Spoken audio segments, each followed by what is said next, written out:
Assalamu alaikum, bienvenue à tous, j'espère que vous allez bien. Alors, nouveau mensonge, il vient juste de sortir, signé Galak Specultros. Même dans le Coran, dans ce faux livre sacré, nous retrouvons à au moins 2 reprises l'affirmation que la lignée prophétique vient d'Isaac et Jacob.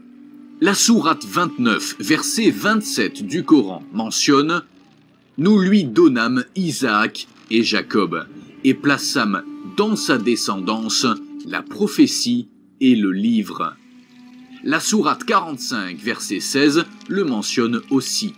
Alors tout d'abord, je ne sais pas pourquoi tu cites la sourate 45. Nous avons effectivement apporté aux enfants d'Israël le livre, la sagesse, la prophétie. Alors bien sûr, les musulmans y croient. On y croit que parmi les enfants d'Israël, il y avait beaucoup de prophètes.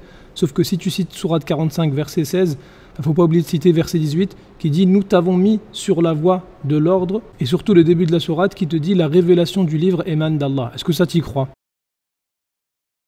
Bon, on y va, sourate 29, verset 27, le verset du Coran qui, selon Galate, prouverait que toute la prophétie serait issue de Jacob et donc qu'il n'y a que les enfants d'Israël qui seraient des prophètes. Alors tout d'abord, on va lire le verset. « Nous lui donnâmes Isaac et Jacob et plaçâmes dans sa descendance la prophétie et le livre. » Alors, nous lui donnâmes. Lui, c'est qui? Eh bien, tout le contexte, on parle de Abraham, Ibrahim, alayhi salam. Et donc, nous lui donnâmes à Abraham, Isaac et Jacob et plaçâmes dans sa descendance. Donc, dans la descendance d'Abraham, Ibrahim, alayhi salam. Mais Galak, qui n'a aucune connaissance, nous dit que sa descendance, ça renvoie ici à Jacob. Bon, il n'y a même pas besoin d'aller dans les tafasirs pour le réfuter totalement.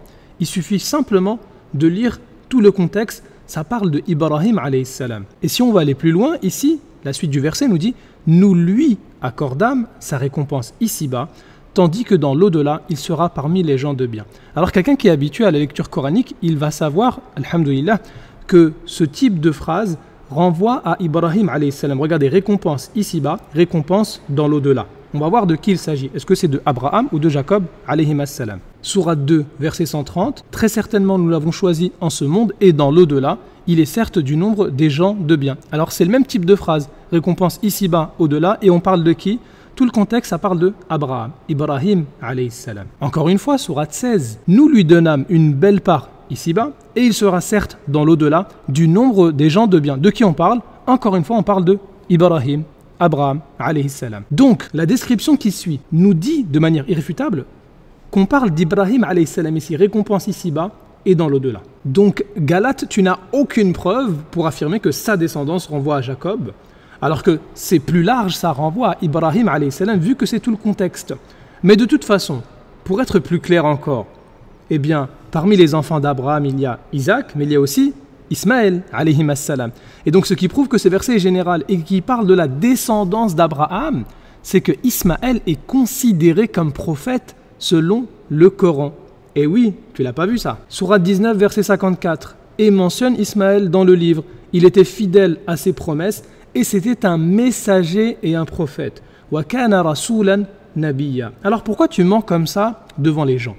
Tu nous dis oui, la prophétie elle est réservée que pour les enfants d'Israël, tout se passe par Jacob, même dans le Coran. Mais c'est faux, puisque Ismaël est considéré comme, regarde, t'as les deux là, il n'y a aucune ambiguïté, messager, prophète. Voilà, il n'y a pas juste messager pour que tu dises c'est pas un prophète, il n'y a pas juste prophète pour que tu dises c'est pas un messager. Le Coran il est clair, il t'a réfuté depuis 1400 ans. Ainsi, sourate 29, verset 27, parle de la descendance d'Abraham. Donc les prophètes vont être descendants d'Abraham, soit à travers Isaac, soit à travers Ismaël qui lui-même est un prophète. Alors arrête de mentir. Bon, maintenant écoutons les connaissances coraniques de Galate. Rien n'indique dans le Coran que Mahomet serait descendant d'Ismaël. Quoi? Tu peux répéter? Rien n'indique dans le Coran que Mahomet serait descendant d'Ismaël. Non, t'as dû trop manger là, je pense. Pourquoi Allah n'a pas dit dans son Coran qu'un prophète sortirait de la descendance d'Ismaël? Pourquoi Allah ne l'a-t-il précisé que pour Isaac et sa descendance? Après lecture complète du Coran, en étant honnête avec soi-même, la vérité saute aux yeux. Incroyable mensonge et l'ignorance de Galate. Tu parles d'honnêteté, regarde, t'as jamais lu le Coran tout simplement. Sourate 2, verset 127. Et quand Abraham et Ismaël, alayhi salam, élevaient les assises de la maison, ils ont invoqué « Ô notre Seigneur, accepte ceci de notre part, car c'est toi l'audient, l'omniscient. Notre Seigneur, fais de nous tes soumis, musulmans, et de notre descendance. » Tu vois ici notre descendance à qui? à Abraham et à Ismaël. Fais de notre descendance une communauté soumise à toi. Et ensuite, notre Seigneur envoie l'un des leurs, c'est-à-dire de notre descendance ici, comme messager parmi eux, pour leur réciter tes versets, leur enseigner le livre et la sagesse et les purifier. Car c'est toi, certes, le puissant et le sage. Non mais c'est incroyable que tu nous parles de morale, d'être honnête, de lire le Coran. Alors, t'as jamais lu le Coran et t'es ignorant et t'es un menteur. C'est une trinité qui te va très bien. Bon, maintenant écoute-moi bien, Galate. Faut que t'assumes tes mensonges.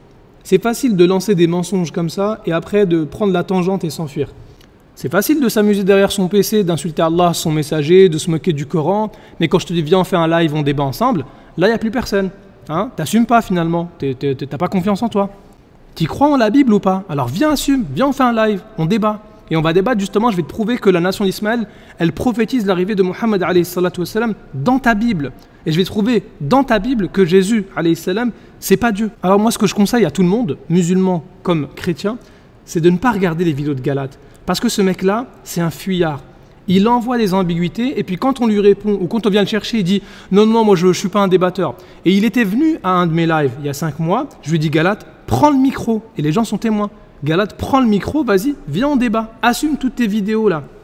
Et une fois que mon live s'est terminé, il me dit « Vas-y, c'est bon, allume ton live, je vais venir débattre ». Une demi-heure après, voire 1 heure après. Et quand je le recontacte, viens en faire un live en débat, il me dit « Non, finalement, je ne suis pas un débatteur ».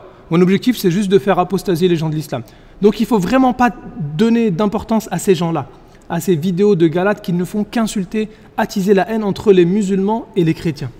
Soit tu fais des vidéos et tu peux assumer ce que tu dis en discussion réelle avec un musulman, soit tu es vraiment un lâche, un traître, un incapable et un menteur qui poste tout ce qu'il trouve sur Internet pour attiser la haine. Mais Galate, pourquoi tu fuis comme ça? Tu sais quoi, j'ai une idée. Je sais ce que je vais faire de toi. Bon, je t'explique, je t'ai mis à l'intérieur d'un gâteau, et voilà le résultat. On voit Galate qui fuit ici, voilà, il fuit le débat. Voilà Galate, on est en train de te manger avec le collectif Al-Hanifiya.